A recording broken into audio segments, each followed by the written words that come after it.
코로나 신규 확진자가 좀처럼 확 줄지 않고 있습니다. 4차 유행에 대한 우려가 커지고 있지만 장기간 이어진 사회적 거리두기 조치에 이 국민들은 피로감을 호소하기도 하는데요. 자, 이런 가운데 어제 서울시는 업종별로 세분화된 맞춤형 방역 수칙을 수립하겠다고 밝혔는데요. 자, 이런 조치를 두고 여러 의견이 나오고 있습니다. 오늘은 청취자 여러분들의 찐 열린 토론회 시간 준비해봤습니다. 4월 13일 화요일 천만의 말씀 황현입니다. 지금 바로 시작합니다.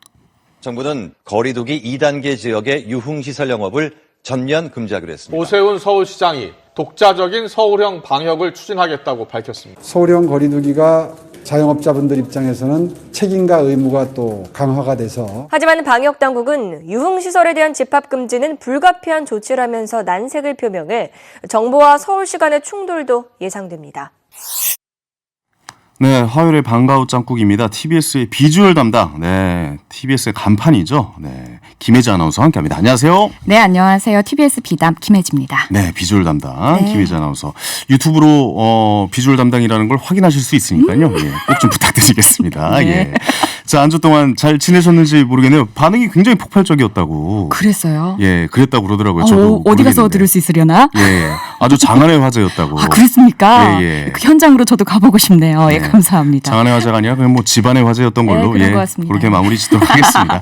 자, 오늘 이 시간 여러분의 또 의견으로 채워지는 시간이죠. 김혜지 아나운서가 참여 방법 좀 부탁드릴게요. 네, 방송 들으시면서 실시간으로 참여하실 수 있는데요. 50원 유료 문자 샵 0951 열려 있고요. TBS 애플리케이션 실시간 댓글로도 참여하실 수 있습니다.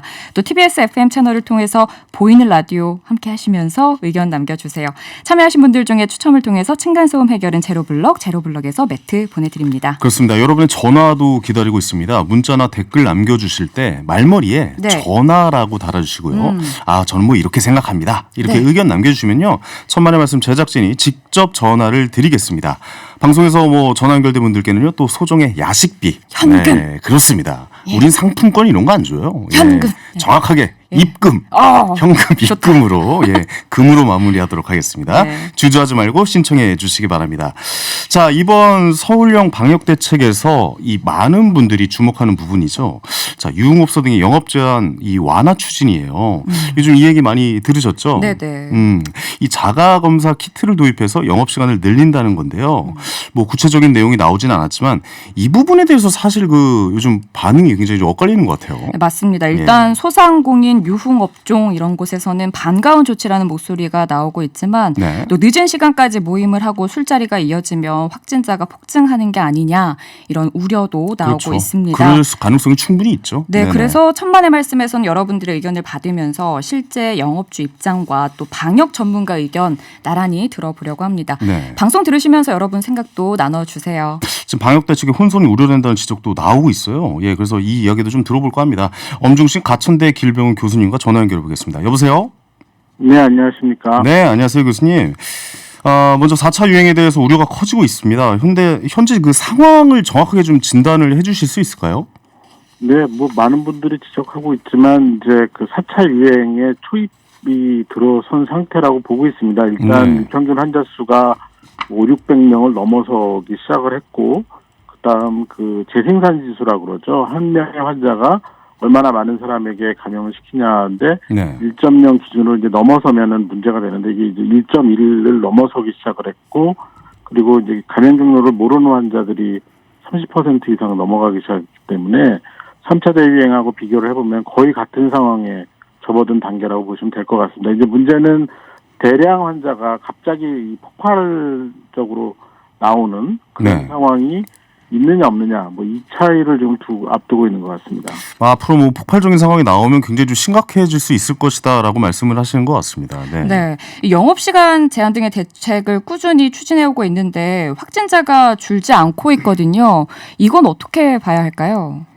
그만큼 우리 지역 사회에서 굉장히 광범위하고 또 우리가 통상적으로 생활하는 공간에서도 전파가 이루어지고 있다라는 얘기죠. 그러니까 일반적인 방법으로는 끊어내기가 어렵다. 이 전파를 중단시키기 어려운 상황이다라고 생각하시면 될 것 같습니다. 네, 서울시가 자체적인 방역 대책 추진하겠다 뭐 이렇게 밝혔어요. 이 자가진단 키트 도입 문제 전문가로서 자가진단 키트 이거 어떻게 보십니까? 일단은 그 자가진단 키트를 만들어낸 그 배경을 좀 이해하셔야 되는데 네네. 이런 자가진단 키트를 만들어내고 활용을 해서 효과를 얻을 수 있는 나라들은 이 확진 환자가 매일 많이 나오는 그런 나라들입니다. 유럽이나 미국처럼 하루에 수천 명 또는 수만 명씩 확진자가 나오고 그런 상태에서 검사 기간을 제때 갈 수가 없는 빨리 가서 검사를 할 수 없고 결과를 빨리 확인할 수 없는 그런 나라에서 보조적인 진단법으로 유용한 검사법입니다. 이게 메인이 될 수는 없다라고 말씀을 하시는군요. 네네. 선별 검사를 위해서 개발된 키트 자체가 아니거든요. 알겠습니다. 예. 네. 요즘 그 영업시간 완화할 거란 전망이 좀 보도가 되고 있는 모양인데 여기에 대해서는 어떻게 보십니까? 교수님은?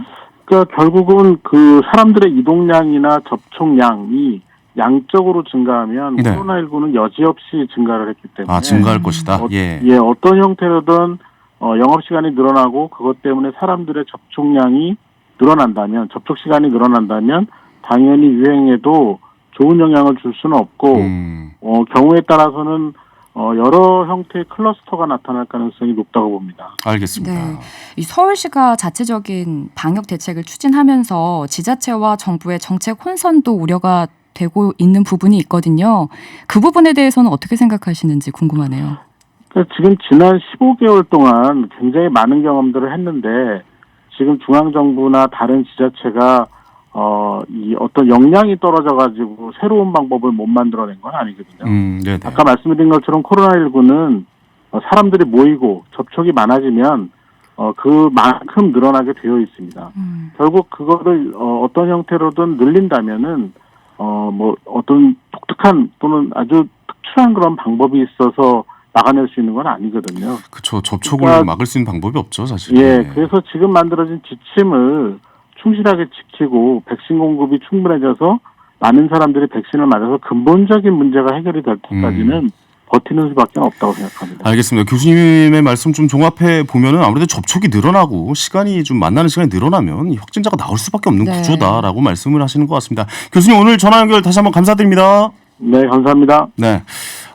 정말 의견이 팽팽한 것 같습니다. 맞습니다. 네, 문자도 많이 왔죠? 네, 몇 개만 좀 소개해 볼까요? 주시죠. 2633번님은요. 반대합니다. 극히 일부 사람들을 밤늦게 술 먹게 하려고 전 국민이 1년 넘게 거리두기에 참여한 것이 아닙니다. 라고 주셨고요. 그렇죠. 그동안 좀 많이 노력하셨죠. 네, 4708번님도 같은 의견이신 것 같아요. 섣부른 서울형 거리두기는 반대합니다. 라고 주셨어요. 9663님께서 전 찬성합니다. 네, 자리를 거리두고 환기 또 일회용 사용 등등으로 방역을 더 자세히 지침을 만들면 괜찮지 않을까요? 라는 또 문자 주셨네요.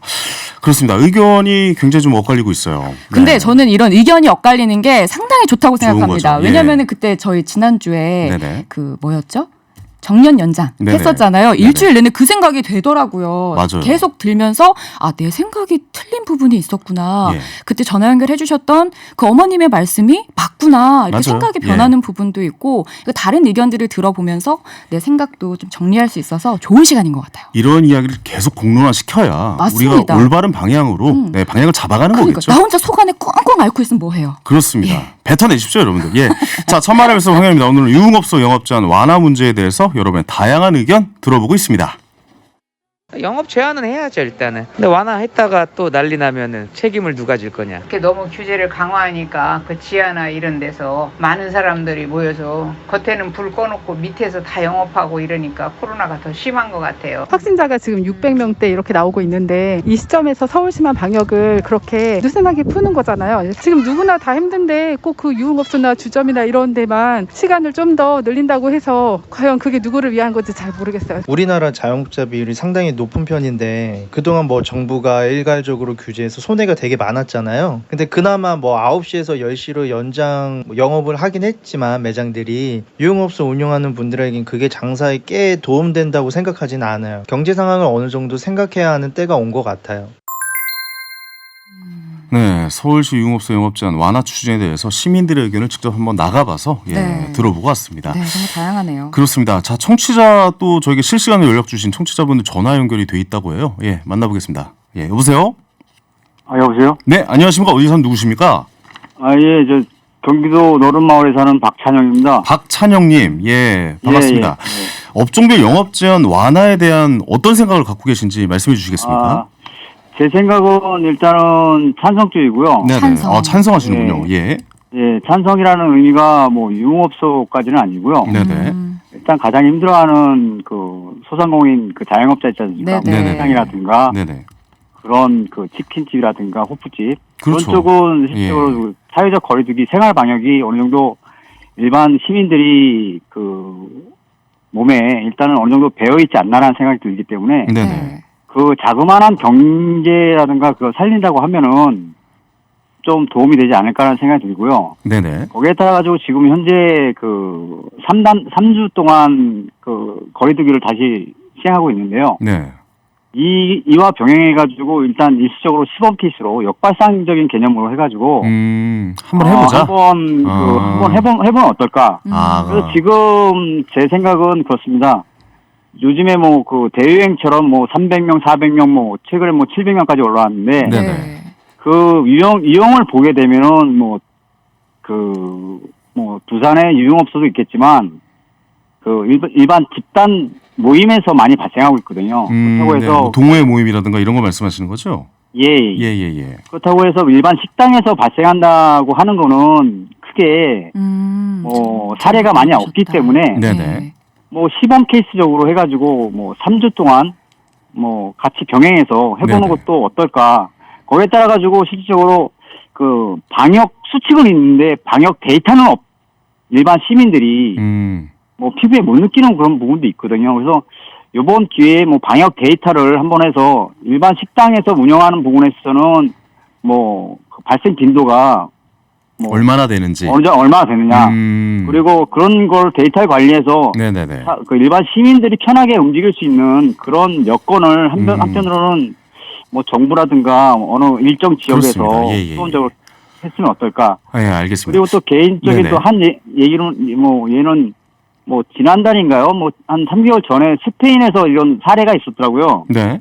뭐 콘서트를 5,000명 해가지고 거기에서 그 코로나 발생 빈도가 어떤가 조사했었어요. 맞아요. 예. 시범적인 케이스를 그 방송에서 토픽으로 봤는데 네. 그런 시도를 한번 해보는 것도 우리 입장에서도 그 좀 안정적인 그 방역을 할 수 있는 그런 하나의 그 알겠습니다. 예. 뭐 어떻게 그렇지 않을까 보면은 생각이 네, 되거든요. 정확한 좀 이런 일을 통해서 정확한 데이터를 좀 남겨서 이 방역 수칙을 완벽하게 좀 확립하면 어떨까라는 의견이신 것 같아요. 시도 정도는 좋겠다라는 그렇습니다. 말씀이신 것 같습니다. 예, 어쨌든 오늘 말씀 너무 감사하고요. 저희가 잘 수렴하도록 하겠습니다. 감사합니다.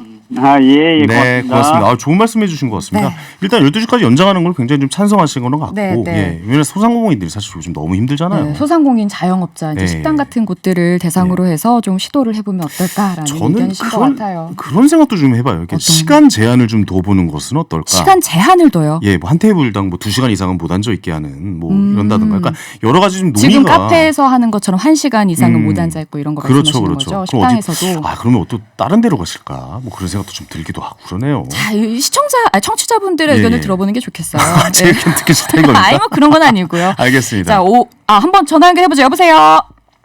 여보세요? 네, 안녕하세요. 네, 안녕하세요. 네, 안녕하세요. 수고 많으십니다. 네, 고생 많으십니다. 반대한다고 문자를 보내주셨어요. 네네. 어떤 의견이신지 좀 들어보고 싶은데요. 저는 좀 정책적인 면을 좀 말씀드리고 싶은데요. 네네네. 저희가 한 1년여 동안 그 전체적으로 우리나라 그 방역 정책을 이끌어 왔는데, 네. 지금 서울시에서만 반대를 하고 서울시의 거리두기라는 표현으로 방역 정책을 바꾼다고 하면 그 큰 방향성이 좀 틀어질 것 같아요. 나라에서 가는 방향성이 있는데 서울시만 독단적으로 이렇게 다른 방역을 하면은 혼란스러울 것이다. 뭐 이런 의견이신 겁니까? 네, 그렇습니다. 네네네네. 그래서 만약에 그 자영업자들의 어떤 그 손해가 있다고 하면 네. 그 부분은 다른 방법으로 좀 강구를 해야 될 것 같고요. 그리고 지금 전문가분들이 1년여 동안 정책을 수립해 오신 건데 어떤 그런 방향성이 좀 아까 말씀드렸듯이 좀 어긋나는 것 같습니다. 네네. 아무래도 소상공인에 대한 다른 대책이라면 뭐 나라에서 지원을 해준다든가 이런 부분들을 말씀을 하시는 걸까요? 네, 그렇죠. 일단 그 나라에서 어떤 정책적인 그 자금을 지원을 해준다던가, 네네네. 네네 다른 방법 지금 생각은 잘 안 나는데요. 네네네. 그런 방법들이 있을 것 같습니다. 알겠습니다. 네. 아니 실제로도 이제 소상공인 자영업자 분들이 이제 손실 보상해 달라는 손실 보상제를 요구하고 계시기도 하거든요. 네. 아마 같은 생각을 하고 계신 게 아닐까 5122번님께서 예, 그렇게 생각이 듭니다. 근데 유흥업소에서는 좀 많이 버티기 힘들다. 뭐 이런 말도 좀 많이 나오고 있거든요. 여기에 대해서는 어떻게 생각을 하고 계십니까? 제가 뭐 직접적인 그 경험은 해보진 못했지만 네네. 그 인터넷 댓글들 보면 실제로 그 실제 종사하시는 분들의 의견이 있는데 그렇죠. 그분들도 이런 한 방향으로 계속 가야지 이거를 정책을 틀어버리면 오히려 힘들다. 일단은 좀 그 유행을 좀 잡고 나면 괜찮아질 거다 이런 말씀을 하고 계시는 걸 좀 봤거든요. 말씀하시는 거 들어보니까 이거 좀 견디고 나라의 약간 지원 정책이나 이런 걸 좀 네. 살펴보자. 네네. 예, 한 방향으로 예, 좀 일관되게 가야 된다. 이렇게 네. 말씀을 하시는 것 그렇습니다. 같습니다. 예. 오늘 전화 연결 다시 한번 진심으로 감사드립니다. 예, 감사합니다. 네, 감사합니다. 좋은 말씀이셨습니다. 저희 예. 전화 연결하면서 그 손실보상금 얘기가 나와서 이거를 제가 또 조사를 해왔거든요. 이거 그렇습니까? 잠깐 좀 이야기를 나눠보고 싶어요. 네네. 그 손실보상제라는 게 코로나19 방역 조치 이렇게 국가가 내린 행정명령으로 가게가 문을 온전히 열 수 없었던 자영업자, 소상공인에게 정부가 손실 일부를 보상하는 제도거든요. 근데 네네. 아직 국회에서 통과된 건 아니고 이 코로나 여파로 지난해 정상적인 영업을 할 수 없어서 피해를 입은 소상공인, 자영업자들이 지금 이렇게 요구를 하고 있습니다. 이들은 정부의 방역 지침에 따라서 심각한 매출 타격을 입을 만큼 정부가 손실에 대한 보상을 해줘야 한다라는 입장인데 정부는 좀 재정상의 이유를 들어서 소급 적용은 곤란하다는 입장이고요. 네. 손실보상법 제정 공포 후에 발생하는 피해 보상에만도 수조 원의 예산이 필요한데 소급 적용까지 할 경우에는 감당하기 힘들다는 입장입니다. 그렇습니다. 이게 어느 정도 세금으로만 충당하기에도 좀 어떻게 보면 버거울 것 같기도 하다는 생각이 네. 들어요. 근데 또 뭐 여기에 찬성하시는 국회의원 분들도 몇 계시고 하기 때문에 그렇습니다. 조금 더 논의가 이루어져야 할 것 같습니다. 사실 여당에서도 소급 적용해야 한다라는 목소리가 나오고 있긴 해요. 네네. 맞습니다. 자, 문자 좀 소개해드리겠습니다. 3161님께서 올해 초등학교 입학한 아들은 외부에서 물 마실 때 잠깐 마스크 벗는 것도 큰일 날까 봐 급하게 벗고 다시 착용하는 모습을 보며 많은 생각이 나게 합니다. 어찌됐건 네. 빨리 종식되었으면 하는데 뭐 이렇게 문자를 보내주셨습니다. 저도 그 지금 아이를 기르고 있는데 아이에게 마스크를 끼워주면 이제 아이가 많이 어려요. 지금 이제 한 2살 좀 넘었거든요. 그럼 진짜 안 쓰려고 하죠. 너무 답답해하고 막 그러다 보니까 좀 제가 아이들도 미안하고. 너무 안타깝죠. 그렇습니다. 이게 모든 부모님의 마음이지 않을까라는 생각이 듭니다. 예. 8464번님은 대부분 코로나 때문에 힘들게 살고 있어요. 저도 성악가지만 공연이 없어서 지금 배달 라이더 하면서 살고 있고요. 아이고. 이때까지 다들 힘들게 버텨왔으니까 조금 더 신중해야 합니다. 저희도 거의 비슷한 상황입니다. 저도 이제 직업이 이제 본업은 저도 이제 부캐가 라디오 DJ지만 본캐는 사실 이거 본업 아니셨어요? 바꿀게요. 예, 본업은 DJ이고 부캐가 개그맨이었는데 네네. 이 개그 활동하는 친구들 요즘 공연이 싹 다 없어졌고 저만 해도 야외 촬영이 다 없어졌거든요. 네. 예, 이게 굉장히 좀 힘든 상황이 계속 이어지고 1년 이상 가고 있으니까 제 주변에도 좀 배달하시는 친구들, 정말 많으시죠. 후배들 정말 많습니다. 예, 이게 너무 마음이 아파요, 사실. 예. 그리고 이제 지자체에서 이렇게 각자의 생각들을 나누는 거에 대해서 네네.